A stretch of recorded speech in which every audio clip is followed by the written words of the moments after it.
संसार के इस अनंत सागर के मेले में यह सभी आत्माएं किसी न किसी रूप में परमात्मा की खोज में लगी हैं।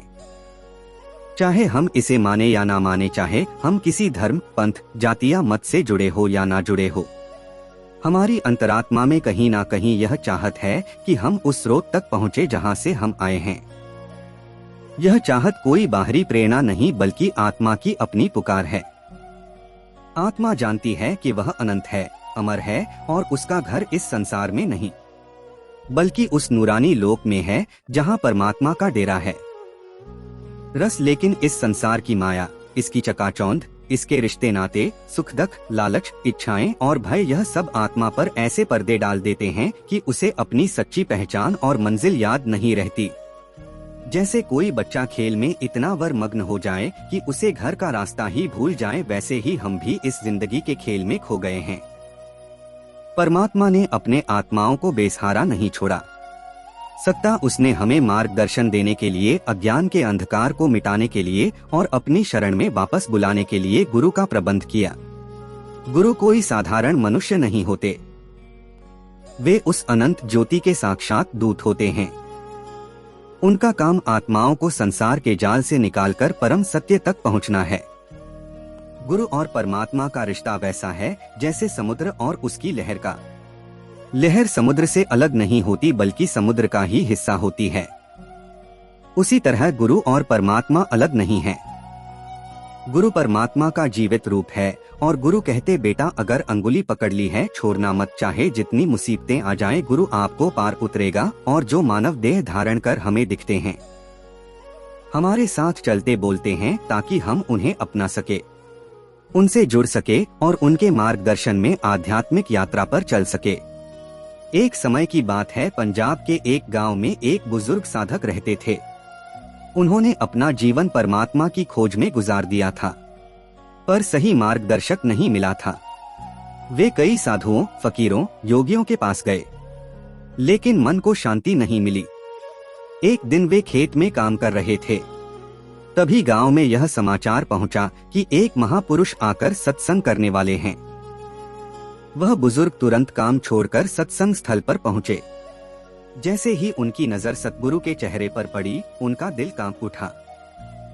उन्होंने महसूस किया जैसे बरसों से सूखी आत्मा पर पहली बार अमृत की बारिश हुई हो।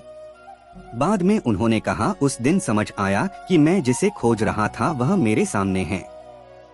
गुरु से मिलने के बाद उनका जीवन बदल दिया। वे कहते, मैंने बहुत किताबें पढ़ी, बहुत बहसें की, लेकिन जो एक नजर गुरु ने दी उसमें सब कुछ समा गया। यही गुरु की शक्ति है। वे सिर्फ शब्दों से नहीं बल्कि अपनी नजरों, अपने प्रेम और अपने जीवित उदाहरण से आत्मा को झकझोर देते हैं। गुरु की महत्ता को समझाने के लिए संत महापुरुष अक्सर यह उदाहरण देते हैं कि अगर हमें किसी दूर देश जाना हो और हम रास्ता ना जानते हो तो हमें कोई ऐसा चाहिए जिसने वह रास्ता खुद तय किया हो और हमें सही दिशा दिखा सके। अगर हम बिना मार्गदर्शक के निकल पड़े तो भटकने और समय बर्बाद करने का डर रहता है। गुरु वही अनुभवी पथिक हैं जो पहले ही उस मंजिल तक पहुंच चुके हैं और अब हमें भी वहां ले जाने आए हैं। शब्दों, गुरु का बखान करना असंभव है। उनकी कृपा और में प्रेम का अनुभव वही कर सकता है जो उनकी शरण में बैठता है। गुरु आत्मा को उस परम शब्द से जोड़ते हैं जो अनादि से बज रहा है। यह शब्द ही परमात्मा का स्वरूप है। जब आत्मा इस शब्द में लीन होती है तो वह संसार की बंधनों से मुक्त होकर परम आनंद में स्थित हो जाती है। एक बार बाबा सावन सिंह जी के समय की बात है। एक साधक दूर दराज से उन्हें मिलने आया। वह बहुत गरीब था।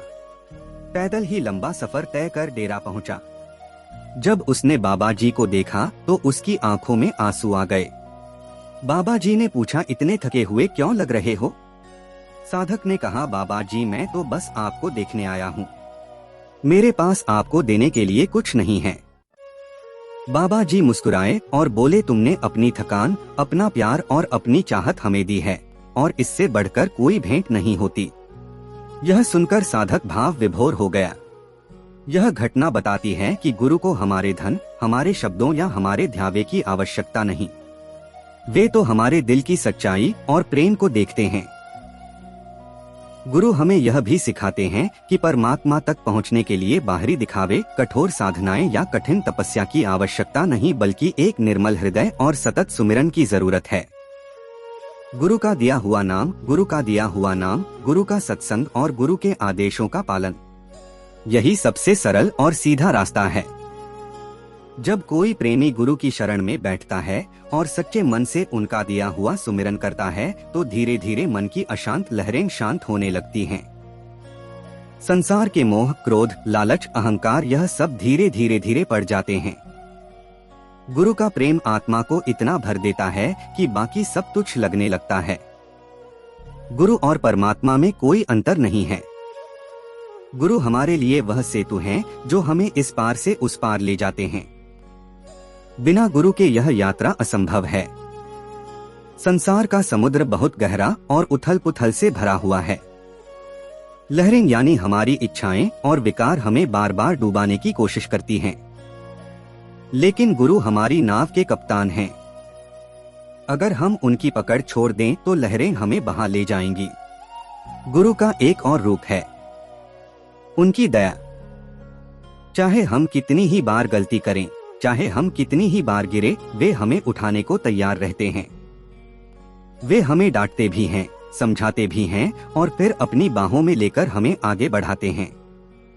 उनकी यह करुणा किसी माता पिता से भी बढ़कर है, क्योंकि वे न केवल इस जीवन में बल्कि जन्म जन्मांतरों में हमारी आत्मा का कल्याण करते हैं। एक शब्द है, सतगुरु मिले अता जीवा होर मर जावा। इसका भाव यही है कि सच्चे सतगुरु से मिलने पर ही आत्मा जीवित होती है। गुरु का जीवन स्वयं एक जीता जागता ग्रंथ होता है। वे जो कहते हैं उसे पहले अपने जीवन में उतारते हैं और फिर प्रेमियों को सिखाते हैं। उनके हर शब्द के पीछे अनुभव की गहराई होती है, क्योंकि वे स्वयं उस परम सत्य में लीन रहते हैं। उनके मुख से निकला हर वचन आत्मा को झकझोर देता है, क्योंकि वह केवल शब्द नहीं बल्कि उस शब्द के पीछे की आध्यात्मिक शक्ति भी साथ लाता है। गुरु केवल ज्ञान देने वाले नहीं बल्कि उस ज्ञान को अनुभव कराने वाले होते हैं। जैसे कोई व्यक्ति हमें मिठास के बारे में कितना भी समझाए, जब तक हम स्वयं चीनी का स्वाद नहीं चखते हमें पता नहीं चलता कि मिठास कैसी होती है। उसी प्रकार गुरु हमें केवल आत्मा परमात्मा का ज्ञान नहीं देते बल्कि अपनी कृपा से हमें उस अमृत का अनुभव कराते हैं। गुरु का प्रेम इतना निर्मल और निष्काम होता है कि उसमें किसी प्रकार की अपेक्षा नहीं होती। संसार का प्रेम अक्सर शर्तों से बंधा होता है। अगर तुम ऐसा करोगे तो मैं तुमसे प्रेम करूंगा। लेकिन गुरु का प्रेम बिना किसी शर्त के केवल देने के लिए होता है। वे अपने प्रेम से आत्मा के भीतर की धूल को साफ करते हैं ताकि परमात्मा की रोशनी भीतर प्रकट हो सके। एक बार एक साधक बाबा जी के पास आया और बोला, बाबा जी मेरा मन बहुत चंचल है। मैं सुमिरन में बैठता हूँ पर विचारों का सैलाब रुकता नहीं। बाबा जी ने मुस्कुराकर कहा, जब तुम छोटे थे और लिखना सीख रहे थे, क्या पहले दिन ही सुलेख लिख लेते थे? साधक बोला, नहीं, कई बार गलतियां हुई, फिर अभ्यास से सीखा। बाबा जी बोले, सुमिरन भी ऐसा ही है, अभ्यास से ही है। अभ्यास से ही मन शांत होगा, बस लगे रहो। जैसे बच्चा गिर गिर कर चलना सीखता है, वैसे ही साधक विचारों के बीच बैठकर भी सुमिरन सीखता है। गुरु हमें केवल आध्यात्मिकता ही नहीं सिखाते बल्कि जीवन जीने की कला भी सिखाते हैं। वे बताते हैं कि संसार में रहते हुए भी कैसे हम भीतर से परमात्मा में जुड़े रह सकते हैं। वे कहते हैं हम अपने काम भी करें और साथ में अपने भीतर के काम। जैसे कोई व्यापारी दुकान में बैठा मन में अपने घाटे नफे का हिसाब करता रहता है, वैसे ही प्रेमी संसार के काम करते हुए भीतर भीतर नाम का सुमिरन करता है। गुरु और परमात्मा में कोई भेद नहीं। संतों ने कहा है, गुरु गोविंद दो खड़े का के लागू पाए, बलिहारी गुरु आपने गोविंद दियो मिलाए। यहाँ गुरु को परमात्मा से भी पहले वंदन किया गया है, क्योंकि गुरु ही हमें परमात्मा से मिलवाते हैं।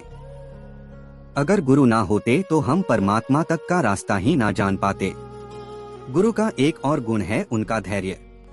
वे जानते हैं कि आत्मा जन्मों से माया में फंसी हुई है, उसके संस्कार गहरे हैं, इसलिए वे हमें समय देते हैं।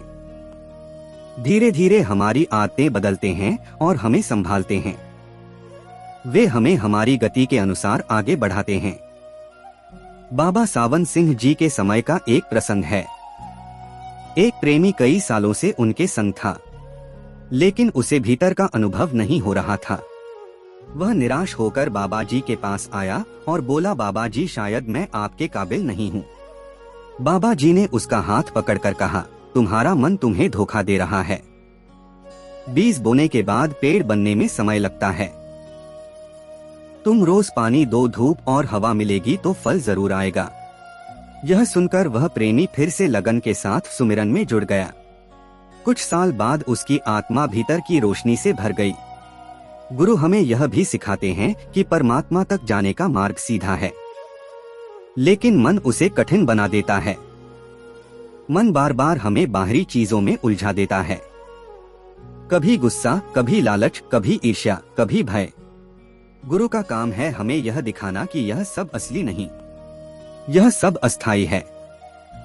असली सुख भीतर है, जहां परमात्मा का नूर है। एक दिन एक साधक ने बाबा जी से पूछा, बाबा जी गुरु और परमात्मा में क्या अंतर है?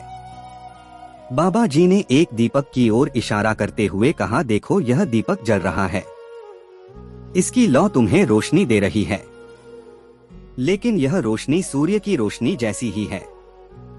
अंतर केवल इतना है कि दीपक तुम्हारे पास है और सूर्य दूर। गुरु वह दीपक है जो पास आकर तुम्हें वही दिव्य रोशनी देते हैं जो परमात्मा यानी सूर्य से आती है। गुरु का दर्शन भी आत्मा के लिए अमृत के समान है। वे कहते हैं कि गुरु के दर्शन से भीतर एक चिंगारी जलती है, जो सुमिरन और ध्यान से धीरे धीरे ज्योति में बदल जाती है। यह ज्योति ही हमें अंधकार से निकालकर परमात्मा की ओर ले जाती है। एक शब्द में कहा गया है, गुरु बिन कौन दिखावे बार। बिना गुरु के ना तो राह मिलती है, ना अज्ञान का अंधेरा मिटता है। गुरु की सबसे बड़ी कृपा यह है कि वे हमें नाम से जोड़ते हैं। यह नाम कोई साधारण शब्द नहीं, बल्कि वह अनहद शब्द है जो अनादि से बज रहा है। यही शब्द परमात्मा का स्वरूप है। जब आत्मा इस शब्द से जुड़ जाती है तो उसकी यात्रा शुरू हो जाती है। सतगुरु के संग बैठने से आत्मा में प्रेम जागता है। यह प्रेम संसार के प्रेम जैसा नहीं जो परिस्थितियों पर निर्भर हो। यह प्रेम तो निरंतर बहता है, चाहे हालात जैसे भी हो। प्रेमी जानता है कि गुरु उसकी आत्मा के सच्चे मित्र हैं। वे कभी उसे छोड़ेंगे नहीं, चाहे संसार छोड़ दे। गुरु का सानिध्य आत्मा के लिए वही है जो रेगिस्तान में प्यासे यात्री के लिए पानी। संसार की तपती धूप में मन थक चुका होता है। इच्छाओं की गर्मी आत्मा को जला रही होती है। तब गुरु का प्रेम और उनकी वाणी शीतल छाव की तरह आत्मा को राहत देती है। गुरु न केवल मार्गदर्शक होते हैं, बल्कि हमारे सबसे बड़े शुभचिंतक भी होते हैं। वे जानते हैं कि हमारी आत्मा का असली सुख केवल परमात्मा में है। इसलिए वे लगातार हमें याद दिलाते हैं कि हम अपना समय और ऊर्जा व्यर्थ की बातों में ना दबाएं। वे हमें सिखाते हैं कि यह मानव जन्म बहुत दुर्लभ है और इसका असली उद्देश्य आत्मा को अपने घर पहुंचाना है। एक दिन एक प्रेमी ने बाबा जी से कहा, बाबा जी लोग कहते हैं कि परमात्मा सर्वव्यापी है, फिर भी हम उसे देख नहीं पाते। बाबा जी ने मुस्कुराकर कहा, हवा भी सर्वव्यापी है, लेकिन अगर दरवाजे खिड़कियां बंद हो तो कमरे में ताजी हवा नहीं आएगी। वैसे ही परमात्मा हर जगह है, लेकिन जब तक हमारे मन के दरवाजे यानी काम, क्रोध, लोभ, मोह और अहंकार बंद हैं, हमें उसका अनुभव नहीं होता। गुरु और परमात्मा एक ही सत्ता के दो रूप है। परमात्मा अदृश्य है, नजर नहीं आता, लेकिन गुरु उसी परमात्मा का दृश्य रूप है। गुरु का रूप हमारे सामने इसलिए होता है कि हम उनसे प्रेम कर सके, उनसे जुड़ सके और फिर उनके माध्यम से अदृश्य परमात्मा से मिल सके। गुरु की महिमा का बखान करते हुए संतों ने कहा है, गुरु पूर्णिमा दिन ध्यान धरु गुरुदेव सतगुरु बिन भटके जग सारा, यानी सच्चे गुरु के बिना संसार का हर जीव भटका हुआ है, चाहे वह कितना भी विद्वान क्यों न हो। गुरु का प्रेम किसी एक जन्म तक सीमित नहीं बल्कि जन्म जन्मांतर तक चलता है। वे हमारी आत्मा के साथ रहते हैं, चाहे हम किसी भी देह में हो, किसी भी परिस्थिति में हो। जब तक आत्मा परमात्मा तक नहीं पहुंचती, गुरु उसका हाथ नहीं छोड़ते। एक बार बाबा सावन सिंह जी के पास एक वृद्ध महिला आई। उसकी आंखों में आंसू थे। उसने कहा, बाबा जी, मेरे बेटे ने मुझे घर से निकाल दिया। बाबा जी ने उसका हाथ पकड़कर कहा, बेटा, दुनिया के रिश्ते टूट सकते हैं, लेकिन गुरु और प्रेमी का रिश्ता तभी नहीं टूटता। उन्होंने उसे अपने पास बैठाया और कहा, तुम्हारा असली बेटा तुम्हारा गुरु है, जो तुम्हें जन्म जन्मांतरों तक संभालेगा। उस महिला का चेहरा खिल उठा, क्योंकि उसने समझ लिया कि संसार का सहारा अस्थायी है, लेकिन गुरु का सहारा अटूट है। गुरु हमें जीवन का सच्चा अर्थ सिखाते हैं। वे कहते हैं कि यह जीवन सिर्फ खाने, कमाने और परिवार पालने के लिए नहीं, बल्कि आत्मा को उसके असली घर पहुंचाने के लिए है। जो प्रेमी इस बात को समझ लेता है, वह अपना हर पल गुरु और परमात्मा की याद में बिताने की कोशिश करता है। गुरु का दर्शन आत्मा को ऐसी ऊर्जा देता है जो कोई और नहीं दे सकता। एक प्रेमी ने कहा था, जब मैं गुरु के दर्शन करता हूँ तो लगता है जैसे मेरे भीतर 1000 सूरज की रोशनी भर गई हो। यह इसलिए है क्योंकि गुरु के भीतर वही परमात्मा का नूर है और उनकी उपस्थिति में वह नूर प्रेमी के भीतर भी जगमगाने लगता है। सतगुरु का दिया हुआ नाम आत्मा की सबसे बड़ी पूंजी है। यह नाम कोई बाहरी मंत्र नहीं, बल्कि वह शक्ति है जो आत्मा को सीधा परमात्मा से जोड़ती है। जब प्रेमी सच्चे मन से नाम का सुमिरन करता है तो धीरे धीरे मन के विकार मिटने लगते हैं और भीतर एक अनोखी शांति उतर आती है।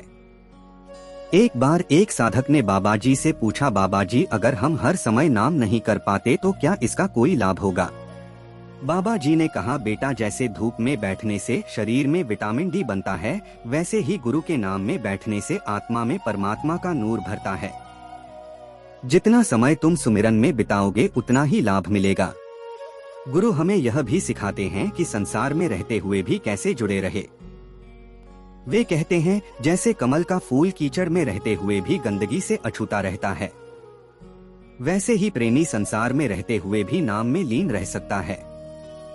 गुरु के प्रेम का एक और रूप है उनकी करुणा। वे जानते हैं कि हम कमजोर हैं, गलती करते हैं, लेकिन वे हमें त्यागते नहीं। वे बार बार हमें बुलाते हैं, संभालते हैं और सही राह पर लगाते हैं। एक शब्द में कहा गया है, गुरु मिलिया ता जाना दुख सारे मिट जाने। गुरु से मिलने के बाद आत्मा के सारे दुख दूर हो जाते हैं, क्योंकि गुरु हमें उस स्रोत से जोड़ देते हैं जहां केवल आनंद है, दुख का कोई स्थान नहीं। गुरु का साथ आत्मा के लिए सबसे बड़ा आशीर्वाद है। संसार में अनगिनत रिश्ते हैं, लेकिन कोई भी रिश्ता स्थायी नहीं। माता पिता, भाई बहन, पति, लेकिन गुरु और प्रेमी का रिश्ता ऐसा है जो जन्म जन्मांतर तक चलता है और तब तक नहीं टूटता जब तक आत्मा अपने असली घर नहीं पहुंच जाती। गुरु के सामने प्रेमी जब बैठता है तो उसकी आत्मा के भीतर एक अनजानी शांति उतरने लगती है। यह शांति ऐसी है जो संसार का कोई सुख नहीं दे सकता। यह केवल गुरु की उपस्थिति से आती है, क्योंकि उनके भीतर परमात्मा का नूर लगातार बह रहा होता है और वह प्रेमी के भीतर भी फैलने लगता है। एक प्रेमी की बात है जो वर्षों तक भटकता रहा। उसने अनेक तीर्थ किए, अनेक उपवास किए, लेकिन आत्मा को तसल्ली नहीं मिली। एक दिन किसी मित्र ने उसे कहा कि यहाँ पास के गांव में एक महापुरुष आए हैं। प्रेमी उनके दर्शन के लिए गया और जैसे ही उसने गुरु को देखा उसकी आंखें भर आई।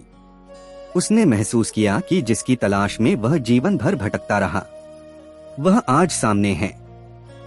उस दिन के बाद उसका जीवन बदल गया। गुरु केवल मार्ग दिखाने वाले नहीं, बल्कि स्वयं मंजिल तक पहुंचाने वाले हैं। वे न केवल हमें दिशा बताते हैं, बल्कि हमारे साथ चलते हैं, हमें सहारा देते हैं और जब हम थक जाते हैं तो हमें अपनी गोद में उठाकर भी आगे बढ़ाते हैं। उनकी दया का कोई अंत नहीं। बच्चा चलना सीखते समय कितनी बार गिरता है, लेकिन अगर वह गिरने के डर से चलना छोड़ दे तो कभी चल नहीं पाएगा। गिरना बुरा नहीं, गिरे रहना बुरा है। तुम गिरो, लेकिन हर बार उठकर आगे बढ़ो। यह सुनकर प्रेमी का दिल हल्का हो गया। गुरु और परमात्मा का संबंध पानी और लहर जैसा है। लहर देखने में अलग लगती है, लेकिन उसका अस्तित्व समुद्र के बिना नहीं।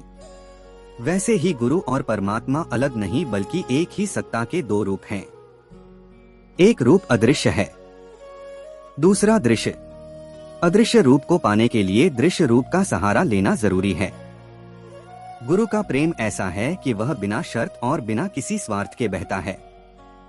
संसार में अक्सर प्रेम किसी ना किसी नाभ या परिस्थिति पर निर्भर करता है, लेकिन गुरु का प्रेम केवल आत्मा के कल्याण के लिए होता है।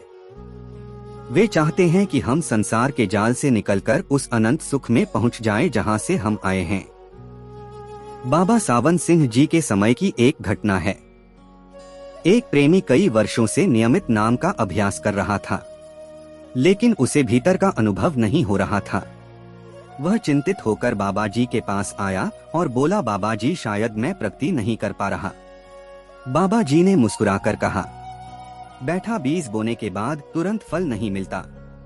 पहले वह मिट्टी के भीतर जड़ पकड़ता है, फिर अंकुर निकलता है और समय आने पर फल देता है। तुम भी धैर्य रखो, भीतर का पौधा जरूर फलेगा। यह सुनकर प्रेमी का मन फिर से दृढ़ हो गया। गुरु के बिना यह यात्रा असंभव है। यह संसार एक गहरे और तूफानी समुद्र की तरह है, जिसमें इच्छाओं और विकारों की लहरें हमें बार बार डुबाने की कोशिश करती हैं। गुरु हमारी नाव के कप्तान हैं। अगर हम उनकी पकड़ छोड़ दें तो लहरें हमें कहीं का नहीं छोड़ेंगी। गुरु का दर्शन आत्मा के लिए अमृत है। जैसे कोई प्यासा पानी पीकर तृप्त होता है, वैसे ही प्रेमी गुरु के दर्शन करके तृप्त होता है। लेकिन यह तृप्ति कुछ समय की नहीं बल्कि भीतर एक स्थायी संतोष भर देती है। एक शब्द में कहा गया है, सतगुरु मिले ता जीवा और मर जावा, अर्थात सच्चे सतगुरु से मिलने पर ही आत्मा सच में जीवित होती है, वरना माया के अंधकार में वह मृत प्राय रहती है। गुरु का दिया हुआ नाम हमारे जीवन का सबसे बड़ा खजाना है। यह नाम संसार के किसी भी खजाने से बड़ा है, क्योंकि यह हमें उस स्थान तक ले जाता है जहां ना जन्म है ना मृत्यु, केवल अनंत शांति और आनंद है। जैसे बिजनेसमैन दुकान में बैठा बैठा भी अपने प्रॉफिट नुकसान का हिसाब करता रहता है, वैसे ही प्रेमी संसार के काम करते हुए भीतर नाम का सुमिरन करता रहे। अगर यह बातें दिल को लगी तो दिल में सब्सक्राइब कर लो ताकि अगला संदेश भी सीधे वहीं पहुंचे।